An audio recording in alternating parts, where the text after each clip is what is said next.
Hello friends, income tax के cases की series में आज जो केस हम लोग डिस्कस करेंगे उस केस का नाम है principal commissioner of income tax versus Shrimati Renu Agarwal. ये केस 456 आईटीआर पेज नंबर 249 पर रिपोर्ट हुआ। मैटर सुप्रीम कोर्ट ने डिसाइड किया और इस केस का जजमेंट 3 जुलाई 2023 को आया। काफी लंबे अरसे बाद सुप्रीम कोर्ट से एक अच्छा डिसीजन पेनी स्टॉक के ऊपर आया है, जो कि पेंडिंग पेनी स्टॉक्स के लिए काफी यूजफुल हो सकता है। जैसा कि हम जानते हैं कि जब भी पेनी स्टॉक का एलिगेशन लगा करके एसएससी का केस रीओपन किया जाता है सेक्शन 148 में, तो एसएससी का जो एडिशन है वो मोस्टली सेक्शन 68 के अंदर किया जाता है। जब भी पेनी स्टॉक का एलिगेशन होता है तो डिपार्टमेंट के पास ये प्ली होती है कि डिपार्टमेंट को इन्वेस्टिगेशन विंग से इंफॉर्मेशन मिली है कि किसी एकोमोडेशन एंट्री ऑपरेटर के यहां सर्च हुई और वहां पे ये दस्तावेज मिले कि एसएससी ने bogus long term capital gain book किया, जिसकी वजह से एसएससी को लॉन्ग टर्म कैपिटल गेन हुआ जो कि जेन्युइन नहीं है। काफी सारे केसेस में यह देखा जाता है कि एसएससी ने जिस कंपनी के शेयर्स खरीदे हैं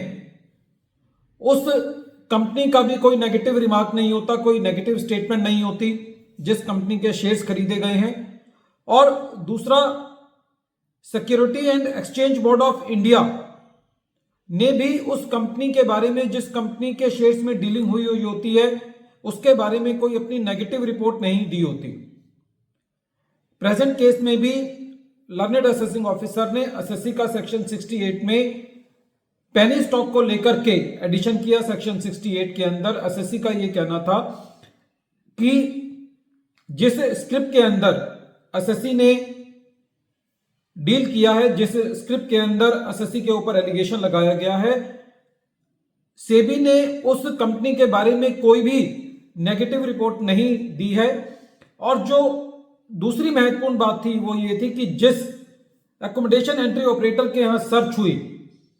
उसने अपनी स्टेटमेंट के अंदर एसएससी का नाम नहीं लिया। कहीं पे भी एसएससी से रिलेटेड कोई ऐसे दस्तावेज नहीं मिले जहां पर एसएससी का नाम लिखा हो कि एसएससी ने कोई अनअकाउंटेड कैश एंट्री ऑपरेटर को दिया है। और इन सब कागजों के अभाव में और एसएससी का नाम जिस एंट्री ऑपरेटर के यहां सर्च हुई उसके वहां एसएससी का नाम ना पाया जाना और सेबी की रिपोर्ट क्लीन होना, जिसके अंदर ना तो एसएससी का नाम है ना कि उस कंपनी का नाम है जिस कंपनी के अंदर एसएससी ने शेयर्स खरीदे,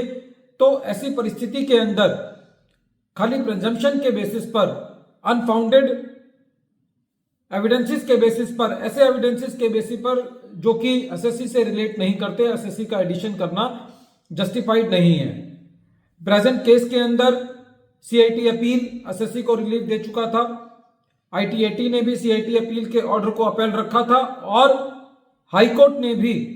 यह कहकर के डिपार्टमेंट की अपील को रिजेक्ट कर दिया था कि ये क्वेश्चन ऑफ फैक्ट है, इसके अंदर क्वेश्चन ऑफ लॉ इन्वॉल्व नहीं है। लेकिन डिपार्टमेंट ने सुप्रीम कोर्ट में स्पेशल लीव पिटीशन फाइल करी और सुप्रीम कोर्ट ने भी ये कहा कि जहां पे एसएससी के अगेंस्ट कोई कॉन्क्रीट एविडेंस नहीं मिला है, जहां पर एंट्री ऑपरेटर जिसके यहां सर्च हुई, जिसके बेसिस पर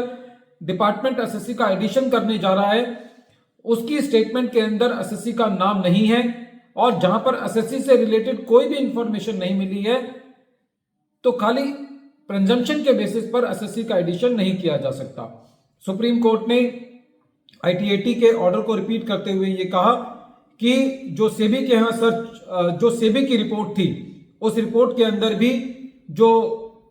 कंपनी, जिस कंपनी के अंदर एसएससी ने शेयर्स खरीदे थे, उसके लिए कोई भी नेगेटिव रिमार्क नहीं है और ना ही जो कंपनी है उसने कोई एसएससी के बारे में कोई ऐसा कहा है कि ये मेरा बोगस शेयर होल्डर था या इसने मेरे एक्चुअल में शेयर्स परचेज नहीं किए। तो ऐसा कोई भी एविडेंस जब एसएससी के से रिलेटेड नहीं होता तो खाली प्रिजम्पशन के बेसिस पर पेनी स्टॉक की एडिशन करना जायज नहीं है। वीडियो के अंत में एक बार फिर मैं केस का नाम रिपीट कर रहा हूं। केस का नाम है principal commissioner of income tax versus Shrimati Renu Agarwal, और ये केस 456 ITR पेज नंबर 249 पर रिपोर्ट हुआ। मैटर सुप्रीम कोर्ट ने डिसाइड किया और इस केस का जजमेंट 3 जुलाई 2023 को आया। Thank you friends.